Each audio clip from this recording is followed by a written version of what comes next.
Nadia raccroche le téléphone. Le conseil d'administration vient lui annoncer sa nomination. Elle reste assise, seule dans son bureau.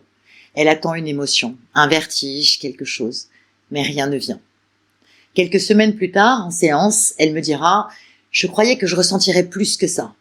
C'est une phrase que je connais bien, presque toujours chez des personnes qui viennent d'obtenir exactement ce qu'elles voulaient depuis longtemps. Ce n'est pas non plus qu'elles ne réalisent pas ce qu'elles ont accompli. C'est autre chose. On se prépare pendant des mois, parfois des années à l'effort. Mais on ne se prépare presque jamais à l'après. On imagine qu'une fois l'objectif atteint, quelque chose va basculer de l'intérieur, automatiquement, comme si l'extérieur suffisait à transformer l'intérieur. Et une bonne partie du développement personnel la nourrit activement. Devenez la meilleure version de vous-même, devenez la version 2.0. Sauf que ça marche pas comme ça. Une fois l'objectif atteint, la ligne d'arrivée se déplace. On se remet très vite à viser autre chose. Ce qui semblait être un sommet redevient une étape. Depuis 15 ans, je vois ce même scénario chez énormément de personnes qui franchissent des étapes professionnelles importantes. Elles pensaient changer. Elles restent pour l'essentiel les mêmes.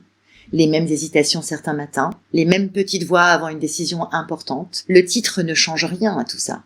Il s'ajoute simplement à ce qui est déjà là. Alors voilà comment je pose les choses en séance.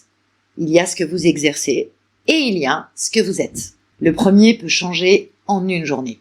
Un nouveau poste, une autorité qu'on ne vous accordait pas la veille. Le second suit son propre rythme. Et ce rythme n'a rien à voir avec un titre. Nadia, professionnellement, était déjà prête. Sinon, elle n'aurait jamais obtenu ce poste. Mais rien n'oblige sa vie personnelle et intime, son fort intérieur, à changer à la même vitesse. Ses doutes restent et ses questionnements aussi. Ça n'enlève rien à sa légitimité. Ce qui est intéressant, c'est que le regard des autres change plus vite que notre propre regard sur nous.